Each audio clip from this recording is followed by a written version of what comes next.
Hello বন্ধুরা, আজ আমি তোমাদের শোনাবো এক দারুণ মজার গল্প। গল্পের নাম পুটু বানর ও জাদুর ছাতা। বনের ভেতর একটা মস্ত বড় গাছের ডালে শুয়ে দোল খাচ্ছিল আমাদের পুটু, বেজাই অলস্যে।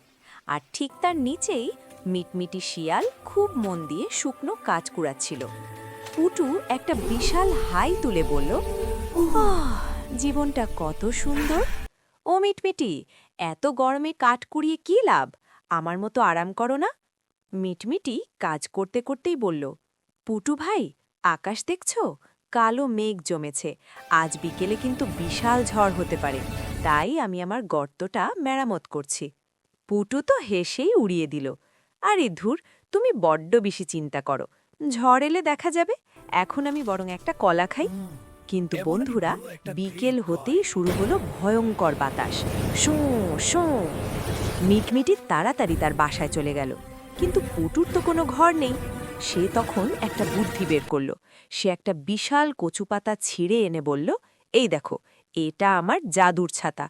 ঝড় এলেই এটা মাথায় দেব, ব্যাস।"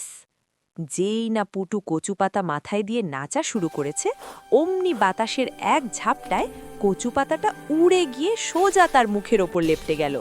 আর পুটু তাল সামলাতে না পেরে ধপাস সোজা গাছ থেকে নিচে। ইস, বেচারা পুটু, বৃষ্টিতে ভিজে সে একেবারে জুবুথুবু। একবার পাথরের নিচে মাথা দেয় তো লেজ ভিজে যায়, আবার ঝোপের ভেতর লেজ লুকায় তো মাথা ভিজে যায়। পুটু কাঁপতে কাঁপতে বলল, "উহ, কি ঠান্ডা! আমার জাদুর ছাতা তো উড়ে গেল। এখন আমি কি করব?" ঠিক তখন মিটমিটি শিয়াল ছাতা নিয়ে এগিয়ে এলো। সে বলল, "পুটু ভাই, এসো, আমার গুহায় এসো।" মিটমিটির গুহায় ঢুকে তোয়ালে দিয়ে গা মুছতে মুছতে পুটু বুঝতে পারল।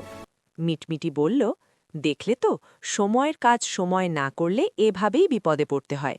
আলসেমি করলে জাদুর ছাতাও কাজ করে না।" পুটু কান ধরে বলল, "আমি বুঝেছি মিটমিটি, আর কোনো দিন আলসেমি করব না।"